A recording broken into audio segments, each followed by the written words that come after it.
നമസ്കാരം. K T സിയുടെ Kerala treasury കോഡിന്റെ 2026 ജനുവരിയിൽ നടന്ന പരീക്ഷയുടെ അക്കൗണ്ടസ്റ്റ് ലോവറിന്റെ ക്വസ്റ്റ്യൻ പേപ്പറാണ് ഇന്ന് ഞാൻ എടുത്തിട്ടുള്ളത്. നമുക്ക് നേരിട്ട് ക്വസ്റ്റ്യൻ പേപ്പറിലേക്ക് കടക്കാം.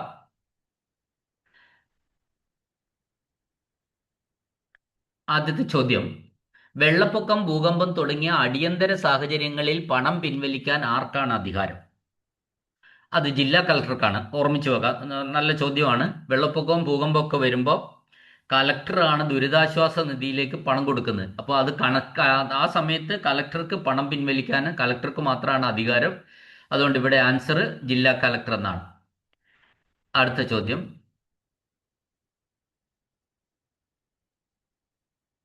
ചെലവുകൾക്കായി ഫണ്ട് നൽകുന്ന ഒരു സർക്കാർ അത്തരം ഫണ്ടുകളുടെ കണക്കിന് തൃപ്തികരമാകുന്ന രീതിയിൽ നൽകുന്നത് വരെ ഉത്തരവാദിയായിരിക്കും. അപ്പോ ചെലവുകൾക്ക് വേണ്ടിയിട്ട് സർക്കാർ ഒരു ഫണ്ട് അലോട്ട് ചെയ്താൽ ആ ഫണ്ട്, അതിന്റെ കണക്കുകൾ കൃത്യമായിട്ട് ആർക്ക് നൽകണം? ആർക്കാണ് നൽകേണ്ടത്? അത് അക്കൗണ്ടന്റ് ജനറലിനാണ് കൃത്യമായിട്ട് അതിന്റെ കണക്ക് നൽകേണ്ടത്.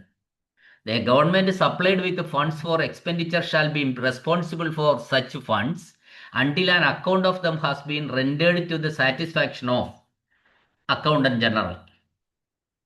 അടുത്ത ചോദ്യം, മൂന്നാമത്തത്: ഡെപ്പോസിറ്റ് രജിസ്റ്റർ ഓരോ 3 മാസത്തിൽ ഒരിക്കൽ സ്വയം പരിശോധിക്കുകയും അവ കേരള അക്കൗണ്ട് കോഡിൽ നിർദ്ദേശിച്ചിരിക്കുന്ന നിയമങ്ങൾക്കനുസൃതമായി സൂക്ഷിക്കുന്നുണ്ടെന്ന് ഉറപ്പാക്കുകയും ചെയ്യുന്നത് ആരാണ്? ഡെപ്പോസിറ്റ് രജിസ്റ്റർ, അതായത് ട്രഷറിയിലെ ഡിപ്പോസിറ്റ് രജിസ്റ്റർ ഓരോ 3 മാസത്തിലൊരിക്കലും അയാൾ സ്വയം പരിശോധിക്കണം. ആരാ പരിശോധിക്കേണ്ടത്? അത് ട്രഷറി ഓഫീസറാണ് പരിശോധിക്കേണ്ടത്. ഡിപ്പോസിറ്റ് രജിസ്റ്റർ ട്രഷറി ഓഫീസർ 3 മാസത്തിലൊരിക്കൽ പരിശോധിക്കണം. അടുത്ത ചോദ്യം: ജില്ലാ ട്രഷറി ഓഫീസർ തന്റെ ജില്ലയിലെ ബാങ്കിംഗ് ഇതര സബ് ട്രഷറികളിലെ ക്യാഷ് ബാലൻസ് എത്ര കാലത്തിനുള്ളിൽ പരിശോധിക്കേണ്ടതാണ്? The district treasury officer shall verify in the cash balance in the non banking sub treasuries. Non banking sub ട്രഷറികളിൽ, അതായത് ഇടപാടുകൾ ബാങ്കിലല്ല നടക്കുന്നത്, ട്രഷറിയിൽ തന്നെ നടക്കുന്ന സബ് ട്രഷറികളിൽ ക്യാഷ് ബാലൻസ് എപ്പോഴാണ് ഈ ജില്ലാ ട്രഷറി ഓഫീസർ പരിശോധിക്കേണ്ടത്? അത് മാസം തോറും പരിശോധിക്കണം. ജില്ലാ ട്രഷറി ഓഫീസർ മാസം തോറും പരിശോധിക്കണം. അഞ്ചാമത്തെ ചോദ്യം: മണി ഓർഡർ വഴി ട്രഷറി ഓഫീസർക്ക് പണമടച്ച് ട്രഷറിയിൽ അടയ്ക്കാൻ കഴിയുന്ന വകുപ്പുകൾ ഏതാണ്? താഴെ പറയുന്നത്: സാമൂഹ്യക്ഷേമം, റവന്യൂ, സംസ്ഥാന ഓഡിറ്റ്, വനം. അതായത് മണി ഓർഡർ വഴി ട്രഷറി ഓഫീസർക്ക് പണം അടയ്ക്കാൻ പറ്റുന്ന വകുപ്പ്. എല്ലാവർക്കും മണി ഓർഡർ വഴി ട്രഷറിക്ക് പണം അടയ്ക്കാൻ പറ്റില്ല. അത് വനം വകുപ്പുകാർക്കാണ് ആ ആനുകൂല്യം അനുവദിച്ചിട്ടുള്ളത്. മണി ഓർഡർ വഴി ട്രഷറിയിലേക്ക് പണം അടിക്കാൻ കഴിയുന്ന ഒരു വകുപ്പ് എന്ന് പറയുന്നത് അത് വനം വകുപ്പാണ്. കാരണം എന്താണെന്ന് വെച്ചാൽ, ഈ വനമേഖലകളിൽ നിന്ന് വനോൽപ്പന്നങ്ങളുടെ വിൽപ്പനയിൽ നിന്നൊക്കെ മറ്റും ലഭിക്കുന്ന തുക സാധാരണയായിട്ട് ട്രഷറി ഓഫീസർക്ക് നേരിട്ട് മണി ഓർഡർ ആയിട്ട് അയച്ചു കൊടുക്കാൻ പറ്റും. അത് ട്രഷറി കോഡിൽ വ്യവസ്ഥ ചെയ്തിട്ടുള്ളതാണ്. കാരണം നമ്മൾ വളരെ ദൂരെ, ഈ ഫോറസ്റ്റിൻ്റെ ഉള്ളിലോ വളരെ ദൂരെയൊക്കെ ഉള്ള ചെറിയ ചെറിയ സ്റ്റേഷനിലാണെങ്കിൽ അവിടെ നിന്ന് വനത്തിൽ നിന്ന് കിട്ടുന്ന റവന്യൂസ് ഒക്കെ അടയ്ക്കാൻ വേണ്ടിയിട്ട് മണി ഓർഡർ മതി. അടുത്ത ചോദ്യം: ഗവൺമെന്റ് റിസർവ് ബാങ്കും തമ്മിലുള്ള കരാർ താഴെ പറയുന്നത് അത് അപ്പൻഡിക്സിലാണ് ഈ ചോദ്യം വന്നിരിക്കുന്നത്. അതുകൊണ്ട് നിങ്ങൾ അപ്പൻഡിക്സും ഫോമും നമ്മൾ പറയുന്നില്ല. അതവിടെ ഇൻഡെക്സ് നോക്കി നമുക്ക് എഴുതാവുന്നേ ഉള്ളൂ. അപ്പൻഡിക്സും ഫോമും ഒക്കെ ചോദ്യം പറയുന്നില്ല. അടുത്ത ചോദ്യം: വായ്പകളുടെയും അഡ്വാൻസുകളുടെയും മുതലോ പലിശയോ അയക്കുന്നതിനുള്ള ചെലാൻ ഇനി പറയുന്നവയിൽ ഏതിലൂടെയാണ് അടയ്ക്കേണ്ടത്? വായ്പയുടെയും മുതലിൻ്റെയും ചെലാൻ. അപ്പോൾ വായ്പയും മുതലും ചില തിരിച്ചടയ്ക്കുന്ന അങ്ങനെ ഒരു സംവിധാനം വരുമല്ലോ. അപ്പോൾ വായ്പയുടെയും മുതലിൻ്റെയും അഡ്വാൻസുകളുടെയും ഒക്കെ തിരിച്ചടവ് ഏത് ചെലാൻ അയക്കണം, ഏതിലൂടെയാണ്? ബാങ്കിലൂടെ ആണോ ട്രഷറിയിലൂടെ ആണെന്നോ ഉദ്ദേശിക്കുന്നത്? അത് ട്രഷറിയിലൂടെയാണ് അടയ്ക്കേണ്ടത്. അതായത് ഗവൺമെന്റിന്റെ സാമ്പത്തിക ഇടപാടുകൾ, പ്രത്യേകിച്ച് വായ്പ അഡ്വാൻസ്, പിന്നെ പ്രിൻസിപ്പൽ ഓർ ഇൻട്രസ്റ്റ് റെമിറ്റൻസ്, അതായത് തിരിച്ചടവുകൾ, ഗവൺമെന്റ് അക്കൗണ്ടിംഗ് ചട്ടപ്രകാരം ട്രഷറി വഴിയാണ് പൊതുവെ ആ, രേഖപ്പെടുത്തുന്നത്. അപ്പൊ ട്രഷറി വഴി ആണ് ചെലാന്, ട്രഷറി വഴിയാണ് അടയ്ക്കേണ്ടത്. അടുത്ത ചോദ്യം കേട്ടി. ഒരു ജില്ലാ ട്രഷറി ഓഫീസർ ഒരു ട്രഷറിക്ക് ചെസ്റ്റ് അല്ലെങ്കിൽ സേഫ് കസ്റ്റഡിയിൽ പാക്കറ്റ് സ്വീകരിക്കാൻ അധികാരപ്പെടുത്തി ഉത്തരവ് പുറപ്പെടുവിക്കുമ്പോൾ അദ്ദേഹം താഴെ പറയുന്ന അധികാരികളിൽ ആർക്കാണ് ഉത്തരവിന്റെ പകർപ്പ് കൈമാറേണ്ടത്? അതായത് ഒരു ജില്ലാ ട്രഷറി ഓഫീസർ ഒരു ട്രഷറിക്ക് സേഫ് അല്ലെങ്കിൽ സേഫ് കസ്റ്റഡിയിൽ പാക്കറ്റ് ആ ട്രഷറിയോട് സ്വീകരിക്കാൻ വേണ്ടിയിട്ടുള്ള അധികാരം ജില്ലാ ട്രഷറി ഓഫീസർ കൊടുക്കുകയാണ്. അങ്ങനെ ഒരു അധികാരം ഉത്തരവായിട്ട് കൊടുക്കുമ്പോൾ, ആ ട്രഷറിക്ക് അധികാരം ഉത്തരവായിട്ട് കൊടുക്കുമ്പോൾ അദ്ദേഹം ഇതിന്റെ കോപ്പി, ഈ ഉത്തരവിന്റെ കോപ്പി ആർക്കാണ് അയച്ചു കൊടുക്കേണ്ടതെന്ന അതിന്റെ ആൻസർ, ഉത്തരവിന്റെ കോപ്പി അക്കൗണ്ടന്റ് ജനറലിനാണ് അയച്ചു കൊടുക്കേണ്ടത്. അപ്പോൾ അത് നമ്മൾ ഇപ്പോൾ സർക്കാരിൻ്റെയോ അല്ലെങ്കിൽ കോടതികളുടെയോ അല്ലെങ്കിൽ മറ്റ് ഔദ്യോഗിക ആവശ്യങ്ങളായിട്ടുള്ള വിലപിടിപ്പുള്ള രേഖകൾ, ആഭരണങ്ങൾ, അല്ല സീല് വെച്ച പാക്കറ്റുകൾ, സേഫുകൾ എന്നിവ ട്രഷറിയിൽ സുരക്ഷിതമായിട്ട് സൂക്ഷിക്കാൻ വേണ്ടി ഏൽപ്പിക്കാറുണ്ട് സാധാരണഗതിയിൽ. അപ്പോൾ കോടതിയിലെ ആ, ഔദ്യോഗിക ആവശ്യങ്ങളായിട്ടുള്ള വിലപിടിച്ച രേഖകൾ, ആഭരണങ്ങൾ, സീൽ വെച്ച പാക്കറ്റുകൾ, ഇതൊക്കെ ട്രഷറിയിൽ സുരക്ഷിതമായിട്ട് സൂക്ഷിക്കാൻ വേണ്ടി ഏൽപ്പിക്കാറുണ്ട്. അപ്പോൾ ഒരു ജില്ലയിലെ ഏതെങ്കിലും സബ് ട്രഷറിക്കോ അല്ലെങ്കിൽ ജില്ലാ ട്രഷറിക്കോ ഇത്തരം ഒരു സേഫോ പാക്കറ്റോ സൂക്ഷിക്കാൻ അനുമതി നൽകിക്കൊണ്ട് ജില്ലാ ട്രഷറി ഓഫീസർ ഉത്തരവ് പുറപ്പെടുവിക്കും. വെറുതെ വാങ്ങി വെക്കാൻ പറ്റില്ല.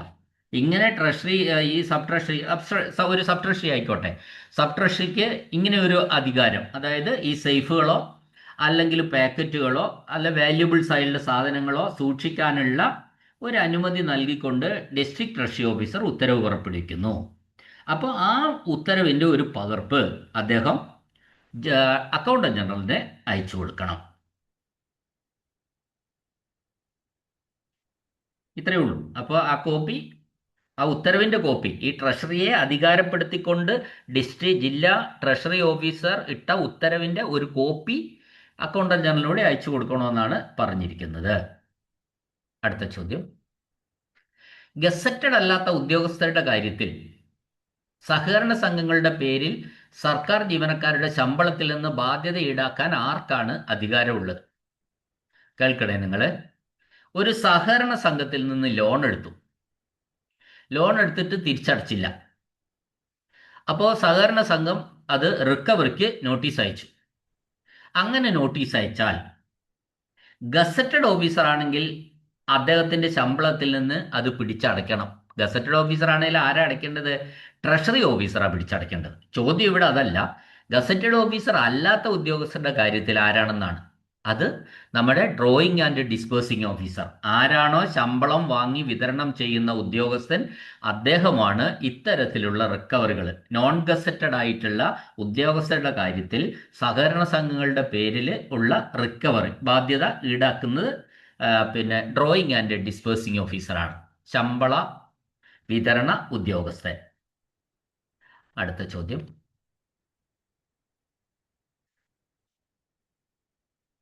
താഴെ പറയുന്ന സർക്കാർ ജീവനക്കാരിൽ from the following government servants which category shall not be included in establishment pay bill? അതായത് എസ്റ്റാബ്ലിഷ്മെന്റ് പേ ബില്ലിൽ താഴെ പറയുന്ന ഏത് വിഭാഗത്തെ ഉൾപ്പെടുത്തരുതെന്നാണ് ചോദ്യം. വളരെ സിമ്പിൾ ക്വസ്റ്റ്യൻ ആണ്, സ്ഥിരമായിട്ട് ചോദിക്കുന്ന ചോദ്യമാണ്. അപ്പം നമ്മളുടെ ഒരു സ്ഥാപനത്തിൽ ജീവനക്കാരുടെ ശമ്പള ബില്ലിൽ പറയുന്ന പേരാണ് എസ്റ്റാബ്ലിഷ്മെന്റ് പേ ബില്ല് എന്നാണ് പറയുക. എസ്റ്റാബ്ലിഷ്മെന്റ് പേ ബില്ല്, മാസാവസാനം ട്രഷറിയിൽ സമർപ്പിക്കുന്ന പേ ബില്ല് എസ്റ്റാബ്ലിഷ്മെന്റ് പേ ബില്ലാണ്. അതിൽ ആരുടെ ബില്ല് ഉൾപ്പെടുത്തരുത് എന്നാണ് പറഞ്ഞിരിക്കുന്നത്. ഏത് ഗവൺമെന്റ് സർവൻറ്റിന്റെ ബില്ലുകൾ, കാര്യം, ശമ്പളം അതിൽ ഉൾപ്പെടുത്തരുത്. അതിൻ്റെ answer menial charged to contingencies. Contingent മീനിയൽമാരുടെ ശമ്പളം അതിൽ ഉൾപ്പെടുത്തരുതെന്നാണ് പറഞ്ഞത്. അറിയാലോ, നമുക്ക് ഇപ്പോൾ ഒരു സ്ഥാപനത്തിൽ PTCM ഉണ്ട്, പാർട്ട് ടൈം കണ്ടിൻജന്റ് മീനിയൽ. ആ പാർട്ട് ടൈം കണ്ടിൻജന്റ് മീനിയലിൻ്റെ ശമ്പളം ക്ലെയിം ചെയ്യുന്നത് ഈ എസ്റ്റാബ്ലിഷ്മെന്റ് പേ ബില്ലിൽ ആയിരിക്കരുത്, അത് ഉൾപ്പെടുത്തരുത് എന്നാണ് പറഞ്ഞത്. അടുത്ത ചോദ്യം, അടുത്ത TR ഫോമാണ്, ട്രഷറി ഫോമാണ്, അത് ഞാൻ പറയുന്നില്ല. അടുത്ത ചോദ്യം, ഒരു ട്രഷറി ബിൽ ബുക്ക് നഷ്ടപ്പെട്ടതായി കണ്ടെത്തിയാൽ ഡ്രോയിങ് ഓഫീസർ വിവരങ്ങൾ ആരെ അറിയിക്കണം? ഒരു ട്രഷറി ബിൽ ബുക്ക് മിക്കവാറും 90% ഓഫീസുകളിലും ഇപ്പോൾ ഇല്ല. എന്നാൽ ഇപ്പോൾ ഉള്ളത് ഈ ബിൽ ബുക്കാണ്. അപ്പോൾ ബിൽ ബുക്ക്, ഒരു സ്ഥാപനത്തിന് ഒരു ബിൽ ബുക്കാണ് ഉണ്ടാവുക. ആ ബിൽ ബുക്ക് ഉപയോഗിച്ചിട്ടാണ് സാലറികൾ വിഡ്രോ ചെയ്യുക. ആ ബിൽ ബുക്ക് നഷ്ടപ്പെട്ട് കഴിഞ്ഞാൽ അതിനാണ് ബിൽ ബുക്ക് എന്ന് പറയുന്നത്. നമ്മൾ സാധാരണഗതിയിൽ മുൻകാലങ്ങളിൽ ഇപ്പോൾ സ്പാർക്കൊക്കെ ആകുമ്പോൾ ഓൺലൈനായിട്ട് കൊടുക്കുകയാണ്, സ്പാർക്കിലൊക്കെ. അപ്പോൾ അല്ലാതെ ഇപ്പോൾ ശമ്പളം വാങ്ങുന്ന കേസുകളിലൊക്കെ തന്നെ നേരത്തെ ബില്ലും പ്രിൻ്റ് എടുത്ത് അതെല്ലാം തുന്നിക്കെട്ടി അതിനോടൊപ്പം ബിൽ ബുക്കും കൂടിയാണ് കൊടുത്തു വിടുക. ഒരു ചെറിയ ബുക്കാണ് ബിൽ ബുക്ക്. ആ ബിൽ ബുക്കിൽ ഈ ബില്ലിനെ പറ്റിയുള്ള ഡീറ്റെയിൽസ് എൻ്റർ ചെയ്തിട്ട് ഡിസ്ബേഴ്സിങ് DDO ഒപ്പിട്ടിട്ടുണ്ടാവും, അത് കൊടുത്തു വിടുക ചെയ്യുക. അപ്പോൾ അങ്ങനെ ആ ബിൽ ബുക്ക് അവിടെ കൊടുത്തു, രണ്ടും കൂടെ കൊടുത്തു, ബില്ല് പാസ്സായി കഴിഞ്ഞാൽ ഈ ബിൽ ബുക്ക് പുറത്തിടും ട്രഷറി. പിന്നെ നമുക്ക് ആ സ്ഥാപനത്തിന് ആ ബിൽ ബുക്ക് എടുത്തുകൊണ്ട് വരിക. അങ്ങനെ ബിൽ ബുക്ക് നഷ്ടപ്പെട്ട് കഴിഞ്ഞാൽ അത് ആരെയാണ് അറിയിക്കണം? അത് ബന്ധപ്പെട്ട ട്രഷറി ഓഫീസറെ അപ്പം തന്നെ വിവരങ്ങൾ അറിയിക്കണമെന്നാണ് പറഞ്ഞത്. അടുത്ത ചോദ്യം, ട്രഷറി ഒരു ബാങ്കിങ് ട്രഷറി ആണെങ്കിൽ പോലും ട്രഷറി വഴി ഇടപാട് നടത്തേണ്ട ക്ലെയിമുകൾ ഏതാണ്? നിങ്ങൾ കേൾക്കണേ, ഈ ചോദ്യം റിപ്പീറ്റ് ചോദ്യമാണ്, വളരെ ഇമ്പോർട്ടൻ്റ് ആണ്. ഈ ഒരു ട്രഷറി ബാങ്കിങ് ട്രഷറി ആണെന്ന് വെച്ചോ. ഒരു ട്രഷറി ബാങ്കിങ് ട്രഷറി ആണെന്ന് പറഞ്ഞാൽ എന്താ അർത്ഥം? ട്രഷറിയുടെ ഇടപാടുകളൊക്കെ തന്നെ ബാങ്കിലാണ് നടത്തുന്നത്. Which one of the following claim should be transacted through the treasury even if the treasury is A banking treasury. ഒരു ട്രഷറി ബാങ്കിങ് ട്രഷറി ആണെങ്കിൽ പോലും, അതായത് ട്രഷറിയുടെ ഇടപാടുകൾ, പണമിടപാടുകൾ മുഴുവൻ നടത്തുന്നത് ഒരു ബാങ്ക് ആണെങ്കിലും ഏത് ക്ലെയിമുകളാണ് ട്രഷറിയിൽ തന്നെ നടത്തേണ്ടത്? അത് പെൻഷൻ ക്ലെയിമുകളാണ്. പെൻഷൻ വിതരണം എവിടെ വെച്ച് തന്നെ നടത്തണം? ട്രഷറിയിൽ തന്നെ നടത്തണം. ആ ട്രഷറി ഒരു ബാങ്കിങ് ട്രഷറി ആണെങ്കിലും പെൻഷൻ ക്ലെയിമുകൾ നിർബന്ധമായിട്ടും ട്രഷറിയിൽ തന്നെ നടത്തേണ്ടതാണ്. അടുത്ത ചോദ്യം, ഒരു സാമ്പത്തിക വർഷത്തിൽ ട്രഷറി ഓഫീസർ പണമടയ്ക്കുന്നതിനായി പാസാക്കിയ താഴെ പറയുന്ന തരത്തിലുള്ള ബില്ലുകളിൽ അടുത്ത സാമ്പത്തിക വർഷത്തിൽ ബാങ്കിൽ അടയ്ക്കേണ്ടവ ഏതാണ്? കേൾക്കണേ, നമ്മൾ ഒരു ഫിനാൻഷ്യൽ ഇയറിൽ പാസാക്കിയ ബില്ല് അടുത്ത ഫിനാൻഷ്യൽ ഇയറിൽ തരൂല. അങ്ങനത്തെ അതിന് ഒഴിവുള്ള ബില്ല് ഏതാണ്? ടി എ ബില്ല് മാർച്ച് 31 പാസ്സാക്കിക്കോണം. ഗ്രാൻഡ് ഇൻ എയ്ഡ് ബില്ലുകൾ മാർച്ച് 31 ഉള്ളിൽ ചെയ്തോളണം. സ്കോളർഷിപ്പ് ബില്ലുകൾ മാർച്ച് 31 നിർബന്ധം. അപ്പോൾ ഈ പറഞ്ഞ 3 ബില്ലുകളും എങ്ങനെയാണ്? ആ സാമ്പത്തിക വർഷത്തിനുള്ളിൽ തന്നെ ക്യാഷാക്കി മാറ്റേണ്ടതാണ്. എന്നാൽ ശമ്പള ബില്ലുകൾ അടുത്ത സാമ്പത്തിക വർഷത്തിലെ ബാങ്കിൽ നിന്ന് കിട്ടുന്നതാണ്. ഇവിടെ ശമ്പള ബില്ലുകളാണ് ആൻസർ. അപ്പോൾ ട്രഷറി ഓഫീസർ പാസ്സാക്കിയ ഏത് ബില്ല് അടുത്ത സാമ്പത്തിക വർഷത്തിൽ ബാങ്കിൽ നിന്ന് പണം തരുന്നതെന്ന ചോദ്യം. ശമ്പള ബില്ലുകൾ അടുത്ത സാമ്പത്തിക വർഷം, അത് മാർച്ചിൽ പാസ്സാക്കിയ ബില്ല് ഏപ്രിലിൽ ക്യാഷ് കിട്ടും. അടുത്ത ചോദ്യം, തനിക്ക് നൽകുന്ന ചെക്ക് ബുക്ക് ആരാണ് തൻ്റെ സ്വകാര്യ കസ്റ്റഡിയിൽ സൂക്ഷിക്കേണ്ടത്?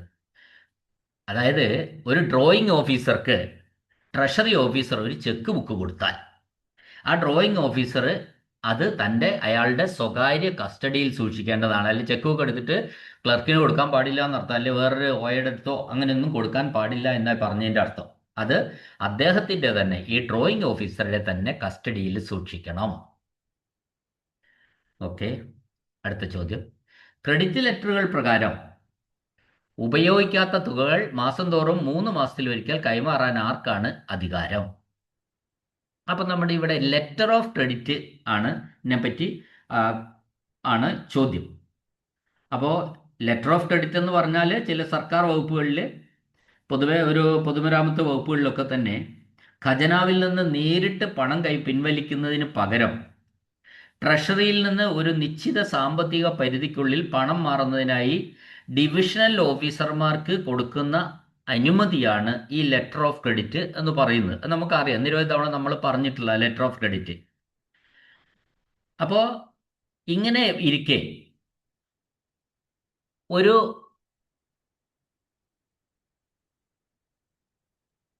മാസത്തേക്കോ അല്ലെ ഒരു ക്വാർട്ടറിലോ അനുവദിക്കപ്പെട്ട തുക പൂർണ്ണമായിട്ട് വിനിയോഗിക്കാൻ കഴിഞ്ഞില്ല. ഇപ്പം ഒരു ഉദാഹരണം ഞാൻ പറഞ്ഞുതരാം.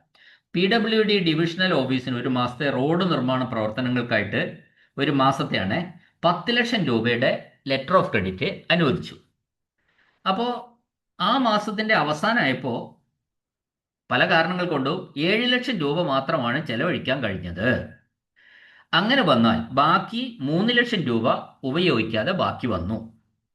അപ്പോൾ ഈ ഉപയോഗിക്കാത്ത 3 ലക്ഷം രൂപ നഷ്ടപ്പെട്ടു പോകാതെ അടുത്ത മാസത്തേക്ക്, അതായത് മന്ത് ടു മന്ത് അല്ലെങ്കിൽ അടുത്ത ക്വാർട്ടറിലേക്ക്, അടുത്ത 3 മാസത്തേക്ക് കൂട്ടിച്ചേർത്ത് ഉപയോഗിക്കാൻ ഡിവിഷണൽ ഓഫീസർക്ക് അനുവാദമുണ്ട്. ഇതിനാണ് നമ്മൾ ക്യാരി ഫോർവേഡ് ചെയ്യുക എന്ന് പറയുന്നത്. മനസ്സിലായല്ലോ? അപ്പോൾ ഡിവിഷണൽ ഓഫീസറാണ് ഇത്തരം ക്രെഡിറ്റ് ലെറ്റർ പ്രകാരം ഉപയോഗിക്കാത്ത തുകൾ മാസം തോറും അല്ലെങ്കിൽ 3 മാസത്തിലൊരിക്കൽ കൈമാറാൻ, അല്ലെങ്കിൽ കൈമാറുകയല്ല എന്ന് പറഞ്ഞാൽ ക്യാരി ഫോർവേഡ് ചെയ്യാൻ, അടുത്ത അലോട്ട്മെന്റിലേക്ക് ക്യാരി ഫോർവേഡ് ചെയ്യാൻ ആർക്കാണ് അധികാരമുള്ളതെന്നാണ് ചോദ്യം. അത് ഡിവിഷണൽ ഓഫീസർക്കാണ്. മാത്രമല്ല ഡിവിഷണൽ ഓഫീസർക്കാണ് എന്ത് കൊടുക്കുക, ലെറ്റർ ഓഫ് ക്രെഡിറ്റ് കൊടുക്കുകയും ചെയ്യുന്നത്. ഓക്കെ, അടുത്ത ചോദ്യം. ഇന്ത്യയിൽ നോൺ പെൻഷറായ ഒരാൾക്ക് അംഗീകൃത ഏജന്റ് വഴി ഇന്ത്യയിൽ പെൻഷൻ എടുക്കാൻ ആരുടെ അനുമതി ആവശ്യമാണ്?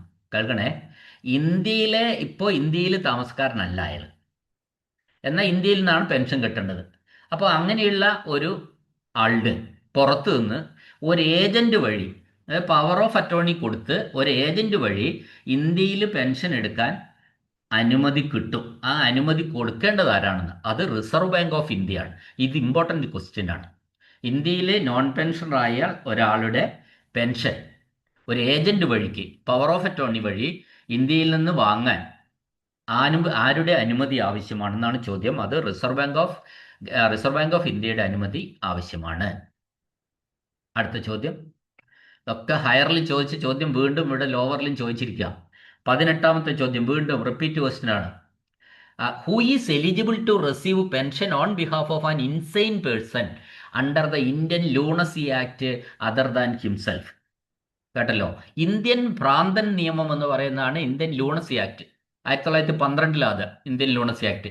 അതായത് ഒരു ഭ്രാന്തന്റെ പേരിൽ പെൻഷൻ സ്വീകരിക്കാൻ അർഹതയുള്ളത് അയാൾക്ക് പുറമെ ആർക്കാണ്? അയാൾക്ക് പുറമെ ഈ ഭ്രാന്തൻ നിയമം, അതായത് ഇൻസൈൻ ആക്ട് പിന്നെ 2012 പറയുന്നത് ഈ ഭ്രാന്തന് ഒരു രക്ഷാധികാരി ഉണ്ടെങ്കിൽ, ഒരു ഗാർഡിയൻ ഉണ്ടെങ്കിൽ, the guardian of the insane, ആ ഭ്രാന്തന്റെ ഗാർഡിയന് ഈ പെൻഷൻ സ്വീകരിക്കാം, അദ്ദേഹത്തിന് കിട്ടേണ്ട പെൻഷൻ സ്വീകരിക്കാം. അല്ലെങ്കിൽ ഇവിടെ അത് പറയുന്നില്ല, എന്നാലും ഞാൻ കൂട്ടി പറയാണ്, സർക്കാർ നിയോഗിച്ചിട്ടുള്ള ഒരു വ്യക്തിക്ക് അദ്ദേഹത്തിന്റെ പെൻഷൻ സ്വീകരിക്കാം. ഒന്നുകിൽ അയാളെ നോക്കുന്ന ഗാർഡിയനെ സ്വീകരിക്കാം, അല്ലെങ്കിൽ സർക്കാർ നിയോഗിക്കുന്ന ഒരു വ്യക്തിക്ക് ഈ ഭ്രാന്തന്റെ, ഇൻസൈൻ പേഴ്സന്റെ പെൻഷൻ സ്വീകരിക്കാം. ഇതും ഇമ്പോർട്ടൻ്റ് ക്വസ്റ്റ്യൻ ആണ്. അപ്പോൾ ഇൻസൈൻ്റെ കാര്യത്തിൽ ഒരു മാനസിക വിഭ്രാന്തിയുള്ള ആളുടെ കേസിൽ പ്രധാനമായിട്ടും അയാൾക്ക് വേണ്ടി പെൻഷൻ സ്വീകരിക്കുന്നത് ഗാർഡിയൻ ആയിരിക്കും. അടുത്തത് ഫോമാണ്, ഒഴിവാക്കി. അടുത്ത ചോദ്യം, മരണപ്പെട്ട പെൻഷൻകാരന്റെ പേരിൽ ലഭിക്കേണ്ട പെൻഷൻ കുടിശ്ശിക പെൻഷൻകാരന്റെ മരണത്തിന് ശേഷം എത്ര കാലത്തിനുള്ളിൽ അവകാശപ്പെട്ടില്ലെങ്കിൽ, ക്ലെയിം ചെയ്തിട്ടെങ്കിൽ അത് നഷ്ടപ്പെടുമെന്നാണ് ചോദ്യം. അതായത് ഒരു പെൻഷൻകാരന്റെ പെൻഷൻ, ഇത് ഹയറിൽ ചോദിച്ച ചോദ്യമാണ്, വീണ്ടും വന്നിരിക്കും ഇവിടെ. പെൻഷന്റെ കുടിശ്ശിക കിട്ടാനുണ്ട്, അയാൾ മരണപ്പെട്ടു പോയി. അപ്പോൾ പെൻഷൻകാരുടെ അവകാശിക്കാണ് അത് കിട്ടുക. അവകാശിക്ക് കിട്ടും, പക്ഷേ എത്ര കാലത്തിനുള്ളിൽ ക്ലെയിം ചെയ്യണമെന്നാണ്. അത് 1 വർഷത്തിനുള്ളിൽ അവകാശപ്പെട്ടില്ലെങ്കിൽ അത് കിട്ടില്ല, തൽക്കാലം നഷ്ടപ്പെടും. അപ്പോൾ അതാണ് ഉത്തരം, 1 വർഷത്തിനുള്ളിൽ ക്ലെയിം ചെയ്യണം. അടുത്ത ചോദ്യം, ഇനി ഒരു പെൻഷൻകാരൻ എത്ര മാസമായിട്ട് പെൻഷൻ ലഭിക്കാൻ ഹാജരാകാത്തപ്പോൾ ഡിസ്ബേഴ്സിംഗ് ഓഫീസർ, വില്ലേജ് ഓഫീസർ വഴി അദ്ദേഹം ഹാജരാകാത്തതിൻ്റെ കാരണം അന്വേഷിക്കണം എന്നാ ചോദ്യം. നമ്മുടെ ഒരു ട്രഷറി ഓഫീസർ, ഇത് ഇപ്പോഴത്തെ കാലമല്ല, കുറച്ചുകൂടെ മുമ്പത്തെ കാലമാണ് ഇത് ഉദ്ദേശിക്കുന്നത്, പക്ഷേ ഇതിനെന്നും പ്രസക്തിയുണ്ട്. സാധാരണയായിട്ട് പെൻഷൻ വാങ്ങാൻ വരുന്ന ഒരു പെൻഷനർ 3 മാസമായിട്ട്, എത്ര കാലം ഹാജരായില്ലെങ്കിലെന്നാണ് ചോദിച്ചത്, 3 മാസമായിട്ട് പെൻഷൻ ലഭിക്കാൻ ട്രഷറി ഓഫീസർ പെൻഷൻ വാങ്ങാൻ വേണ്ടി പോയിട്ടില്ല. അങ്ങനെയാണെങ്കിൽ എന്ത് ചെയ്യണം?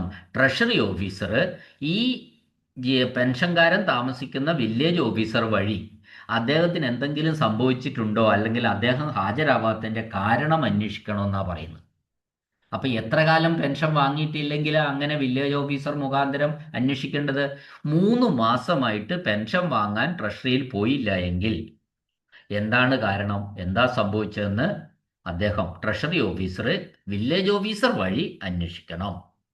അതിന്റെ കാലാവധി 3 മാസമായി പെൻഷൻ വാങ്ങിയില്ലല്ലോ കേട്ടോ. ഓക്കെ. ആവശ്യമായ കറൻസി ചെസ്റ്റുകൾ പരിപാലിക്കുന്നതിന് ആരാണ് ഉത്തരവാദി? Who will be responsible for maintaining the required form of currency chest? Currency ചെസ്റ്റുകൾ പരിപാലിക്കുന്ന ഉത്തരവാദിത്വം ആർക്കാണ്? അത് കറൻസി ഓഫീസർക്കാണ്. കറൻസി ചെസ്റ്റുകൾ മെയിൻറ്റെയിൻ ചെയ്യാൻ വേണ്ടിയിട്ടുള്ള റെസ്പോൺസിബിലിറ്റി. അടുത്ത ചോദ്യം, who is the authority to which the recovery of all deficiencies detected in remittance? പണമടവിൻ്റെ കാര്യത്തിൽ എന്തെങ്കിലും പോരായ്മകൾ കണ്ടുപിടിച്ചാൽ അത് ആ പണം റിക്കവർ ചെയ്യേണ്ടതായിട്ടുണ്ട് നിർബന്ധമായിട്ടും. അപ്പോൾ ആ റിക്കവർ ചെയ്യുന്നത്, സൂപ്പർവൈസ് ചെയ്യുന്നത് ആരാണ്? അതിൻ്റെ അതോറിറ്റി ആരാണെന്നാണ് ചോദ്യം. എന്തെങ്കിലും പണം അടയ്ക്കുന്ന കാര്യത്തിൽ ഇപ്പോൾ 10 ലക്ഷം രൂപ അടയ്ക്കേണ്ട സ്ഥലത്ത് 8 ലക്ഷമേ അടച്ചിട്ടുള്ളൂ. അത്തരത്തിൽ എന്തെങ്കിലും ഡെഫിഷ്യൻസീസ് എവിടെയെങ്കിലും നോട്ട് ചെയ്യപ്പെട്ടാൽ അത് റിക്കവറി നടത്തി നിർബന്ധമായിട്ടും ഗവൺമെൻറ് ഫണ്ട് നഷ്ടപ്പെടാൻ പാടില്ല, റിക്കവറി നടത്തേണ്ടതായിട്ടുണ്ട്.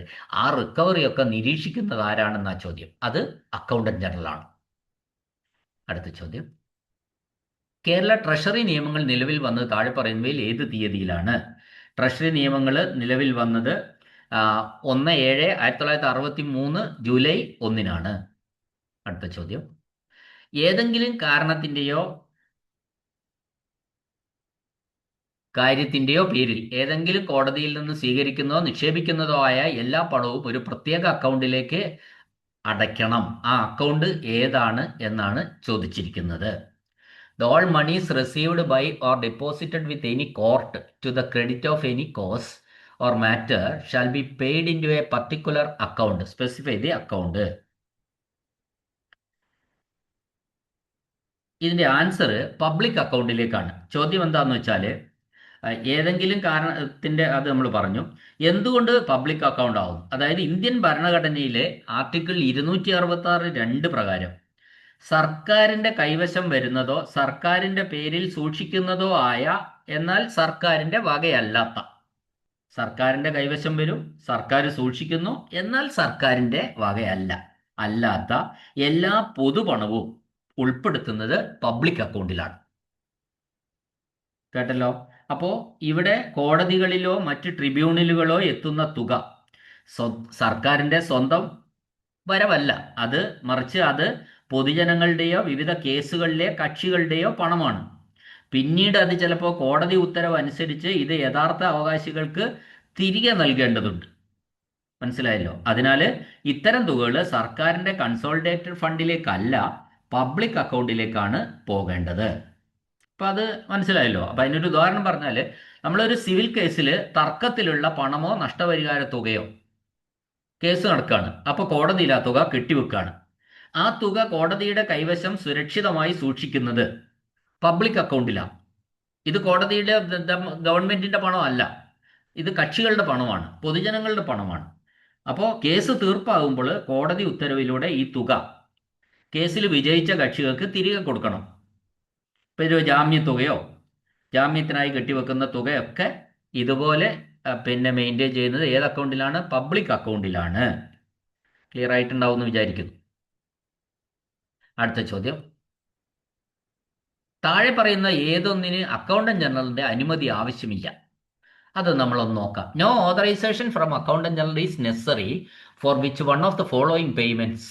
ഗസറ്റഡ് ഓഫീസർമാരുടെ ശമ്പള ബില്ലിലെ മാറ്റം. ഗസറ്റഡ് ഓഫീസർമാരെന്ന് പറയുമ്പോൾ തന്നെ അതിന് അക്കൗണ്ടന്റ് ജനറലിന്റെ അനുമതി ആവശ്യമാണ്. 2, ഗസറ്റഡ് ഓഫീസർമാരുടെ TA ബില്ലിലെ മാറ്റം. ഇത് ഗസറ്റഡ് ഓഫീസർമാരുടെ കേസിൽ അക്കൗണ്ടന്റ് ജനറലിന്റെ അനുമതി ആവശ്യമാണ്. സർക്കാർ ജീവനക്കാരുടെ പെൻഷൻ ആനുകൂല്യം. പെൻഷൻ കിട്ടണമെങ്കിൽ അക്കൗണ്ടന്റ് ജനറലിന്റെ അനുമതി ആവശ്യമാണ്. ഏത് സർക്കാർ ജീവനക്കാരനും പെൻഷൻ കിട്ടണമെങ്കിൽ എന്ത് വേണം? അക്കൗണ്ടന്റ് ജനറലിന്റെ അനുമതി ആവശ്യമാണ്. അപ്പൊ ഇവിടെ ഈ മൂന്ന് കേസിലും അക്കൗണ്ടന്റ് ജനറലിന്റെ അനുമതി ആവശ്യമാണ്. എന്നാൽ സർക്കാർ വായ്പകളുടെ മുതലും പലിശയും തിരിച്ചടയ്ക്കാൻ, സർക്കാരിൽ നിന്ന് വായ്പ എടുത്താൽ അതിന്റെ മുതലും പലിശയും തിരിച്ചടയ്ക്കാൻ വേണ്ടിയിട്ട് repayment of principal and interest of government loans, അതിന് അക്കൗണ്ടന്റ് ജനറലിന്റെ അനുമതി ആവശ്യമില്ല.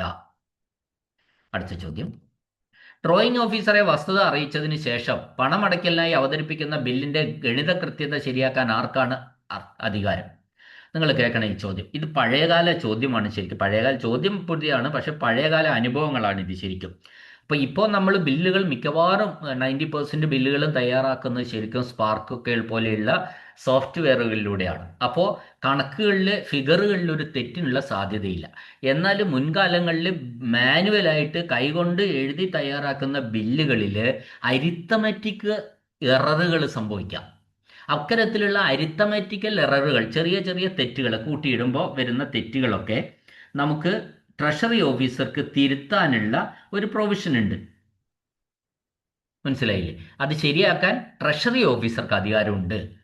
പക്ഷേ എന്ത് ചെയ്യണം? ഇത് ഡ്രോയിങ് ഓഫീസറെ വിളിച്ചിട്ട് ഇന്ന പോലെ നിങ്ങളെ കൂട്ടിയിൽ ഇന്നാണ് തെറ്റ്, അത് ഞാൻ ശരിയാക്കുന്നുണ്ട് എന്ന് ബോധിപ്പിച്ചതിന് ശേഷമാണ് അത് ചെയ്യുന്നത്.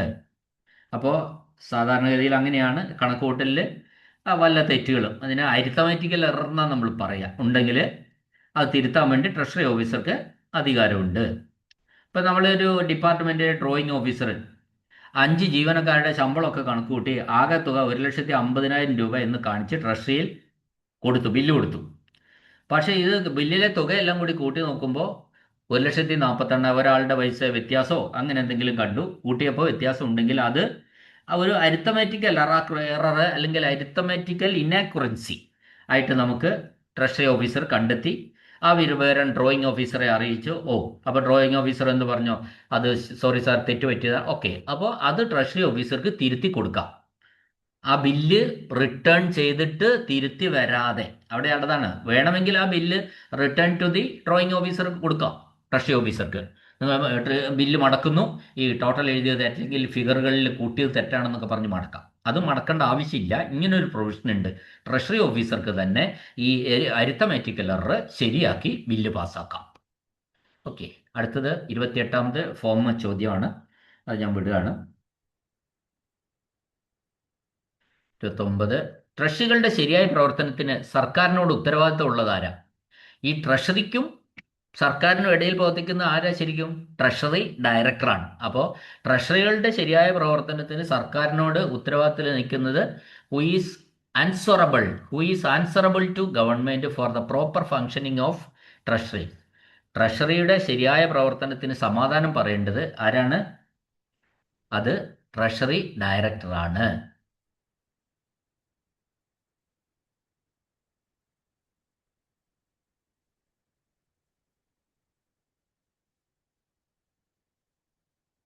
ഓക്കെ, അടുത്ത ചോദ്യം അപ്പൻഡിക്സ് ആണ്, അത് ഞാൻ വിടുന്നു. അടുത്ത ചോദ്യം, ഒരു സബ് ട്രഷറിയുടെ അക്കൗണ്ടുകൾ സൂക്ഷിക്കാൻ ആരാണ് ഉത്തരവാദി? സബ് ട്രഷറിയുടെ അക്കൗണ്ട് സൂക്ഷിക്കാൻ ഉത്തരവാദിത്തമുള്ളത് സബ് ട്രഷറി ഓഫീസറാണ്. സബ് ട്രഷറിയുടെ അക്കൗണ്ടുകൾ സൂക്ഷിക്കാൻ ആരാണ് ഉത്തരവാദി? ഉത്തരം സബ് ട്രഷറി ഓഫീസർ. വിശദീകരണം വേണ്ട. അടുത്ത ചോദ്യം, ഒരു സബ് ട്രഷറിയുടെ പ്രതിമാസ ക്ലോസിംഗ് ബാലൻസ് പരിശോധിച്ച് ഫലം ഡാഷിന് ജില്ലാ ട്രഷറി ഓഫീസറെ അറിയിക്കണം. എന്നാണ് അവസാനിക്കേണ്ടത്? എന്ന് അറിയിക്കണമെന്നാണ് ചോദ്യം. ഒരു സബ് ട്രഷറിയുടെ പ്രതിമാസ ക്ലോസിംഗ് ബാലൻസ് മാത്രമാണ് കേട്ടോ, അല്ലാതെ ഉണ്ട്, അത് വരുന്നുണ്ട് ആ ചോദ്യം. പ്രതിമാസ ക്ലോസിംഗ് ബാലൻസ് അതെല്ലാം ചെക്ക് ചെയ്ത് എന്ന് തന്നെ ജില്ലാ ട്രഷറി ഓഫീസറെ അയക്കണം. അതായത് ജില്ലാ ട്രഷറിക്ക് വേണ്ടിയാണ് സബ് ട്രഷറികൾ പ്രവർത്തിക്കുന്നത്. അപ്പോൾ ആ മാസത്തിന്റെ അവസാന ദിവസം തന്നെ എന്ത് വേണം? ഈ സബ് ട്രഷറിയുടെ പ്രതിമാസ ക്ലോസിംഗ് ബാലൻസ് സംബന്ധിച്ച വിവരം ജില്ലാ ട്രഷറി ഓഫീസറെ അറിയിക്കണം. ക്ലിയർ അല്ലേ?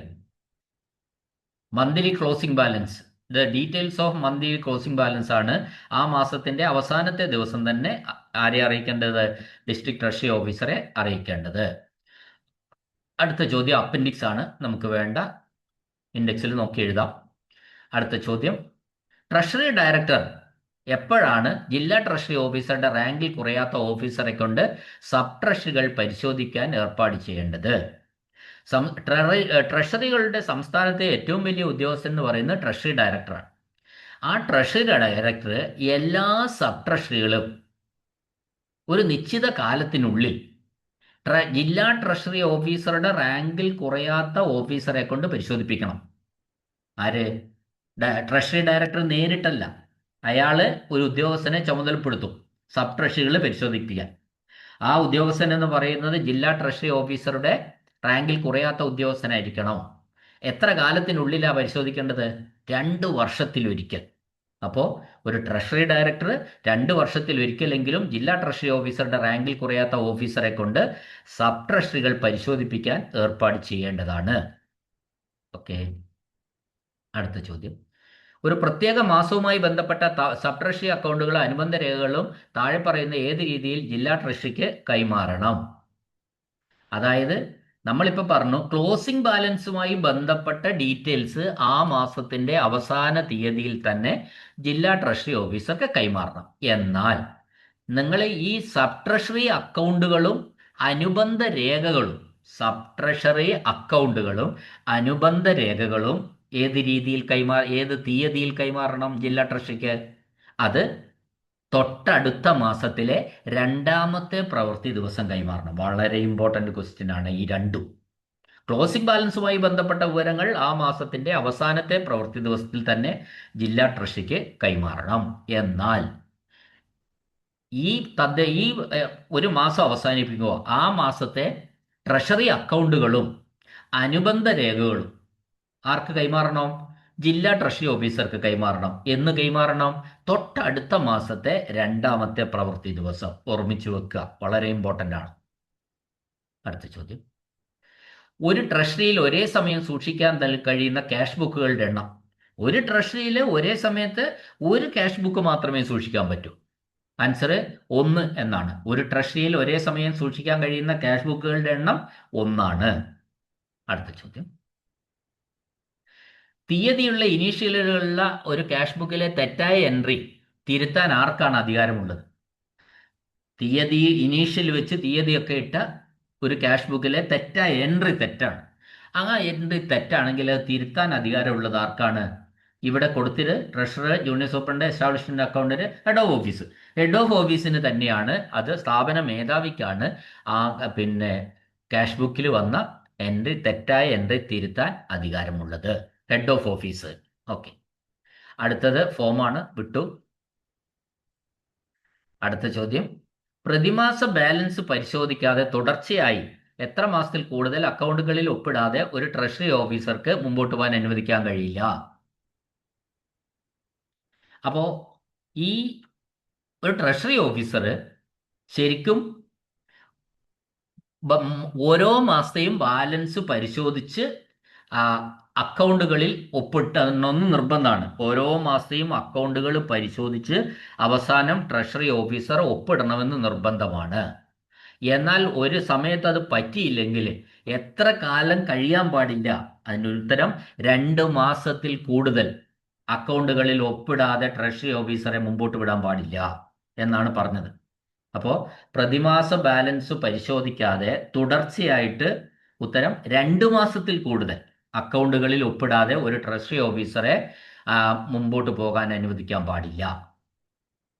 1 മാസം തോറും ഇടേണ്ടതാണ്. അങ്ങനെ എന്തെങ്കിലും സംഭവിച്ചു പോയാൽ 2 മാസത്തിനപ്പുറം അങ്ങനെ ഒപ്പിടാതെ ട്രഷറി അക്കൗണ്ടുകൾ വെരിഫൈ ചെയ്ത് ഒപ്പിടാതെ മുമ്പോട്ട് പോകരുത് ട്രഷറി ഓഫീസർ. 40 ചോദ്യം ഫോമാണ്, വിട്ടു. അടുത്തത് 41. ഡാഷ് മാസത്തിൽ ഒരു അക്കൗണ്ടും കൈമാറ്റം ചെയ്യാൻ പാടില്ല. ഓക്കെ, ഒരു treasury account, savings bank account, ഒരു TSB അക്കൗണ്ട് ഒരു ട്രഷറിയിൽ നിന്ന് വേറൊരു ട്രഷറിയിലേക്ക് മാറും. ഒരു ട്രഷറി സേവിങ്സ് ബാങ്ക് അക്കൗണ്ട് ഒരു ട്രഷറിയിൽ നിന്ന് വേറൊരു ട്രഷറിയിലേക്ക് മാറുന്നു എന്ന് വിചാരിക്കുക. No account shall be transferred during the month of. അത് മാറ്റാൻ പറ്റാത്ത ഒരു മാസമുണ്ട്, അത് മാർച്ച് മാസമാണ്. മാർച്ച് മാസത്തിൽ ഒരു അക്കൗണ്ടുകളും ട്രാൻസ്ഫർ ചെയ്യാൻ പാടില്ല. TTCയിലെ റൂളാണ്, ഓർമ്മിച്ച് വെക്കണേ. മാർച്ച് മാസത്തിൽ ഒരു അക്കൗണ്ടുകളും ട്രാൻസ്ഫർ ചെയ്യാൻ പാടില്ല.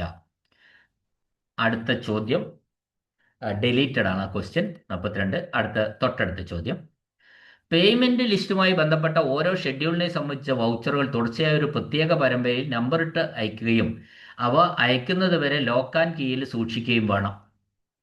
തുടർച്ചയായ പരമ്പരയിൽ നമ്പറിട്ട് സൂക്ഷിക്കണമെന്നാണ് പറഞ്ഞത്.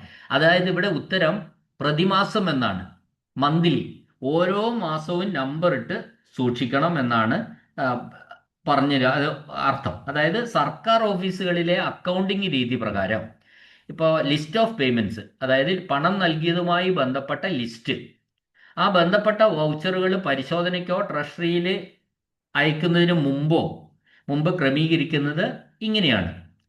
അതായത് ഓരോ മാസത്തെയും വൗച്ചറുകൾക്ക് ആ മാസത്തേക്ക് മാത്രമായിട്ട് 1 മുതൽ തുടർച്ചയായ നമ്പറുകൾ നൽകുന്നു. അപ്പോൾ ഉദാഹരണത്തിന് ജനുവരി മാസത്തിലാണെങ്കിൽ ജനുവരി 1 മുതൽ ജനുവരി 31 വരെയുള്ള ഇടപാടുകൾക്ക് ആ മാസത്തെ ഷെഡ്യൂൾ പ്രകാരം 1, 2, 3 എന്ന് പറയുന്ന നമ്പറുകൾ നൽകി വൗച്ചറുകൾ ഫയൽ ചെയ്യുന്നു.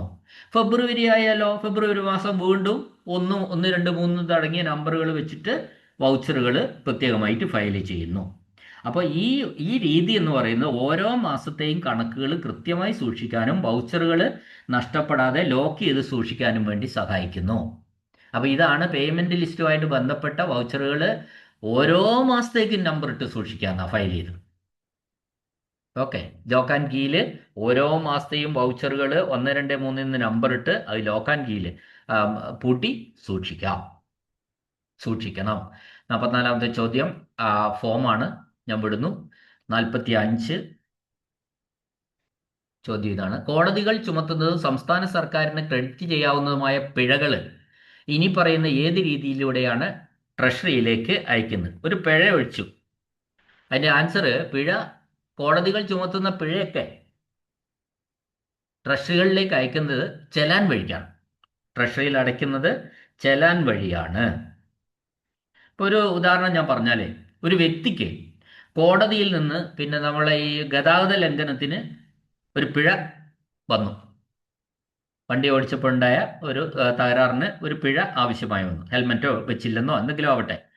അപ്പോൾ ആ തുക നേരിട്ട് പണമായോ ചെക്കായോ നൽകുന്നതിന് പകരം സർക്കാരിൻ്റെ ട്രഷറി അക്കൗണ്ടിലേക്ക് ആ തുക വരവ് വെക്കുന്നതിനായിട്ട് ട്രഷറി ചെലാൻ പൂരിപ്പിച്ച് ബാങ്ക് വഴിയോ ട്രഷറി വഴിയോ ആണ് അടയ്ക്കുന്നത്. അപ്പോൾ ചെലാൻ വഴിയാണ് ഇത്തരത്തിൽ ഈ പിഴ സർക്കാരിലേക്ക് അടയ്ക്കേണ്ടത്. മനസ്സിലായല്ലോ? ഓക്കെ, അടുത്ത ചോദ്യം: ബ്ലാങ്കറ്റ് ഇൻഷുറൻസ് പോളിസി. അപ്പോൾ ബ്ലാങ്കറ്റ് ഇൻഷുറൻസ് ഗ്യാരണ്ടി പോളിസി എത്ര കാലം ഉചിതമായ സമയത്ത് പുതുക്കേണ്ടതാണ്? എത്ര കാലത്തിനുള്ളിലാണ് പുതുക്കേണ്ടത്? അങ്ങനെ ബ്ലാങ്കറ്റ് ഇൻഷുറൻസ് ഗ്യാരണ്ടി പോളിസി എല്ലാ വർഷവും ഉചിതമായ സമയത്ത് പുതുക്കേണ്ടതാണ് എന്നാണ് ആൻസർ. അപ്പോൾ സാധാരണഗതിയിൽ വാർഷിക അടിസ്ഥാനത്തിലാണ് പുതുക്കുന്നത്.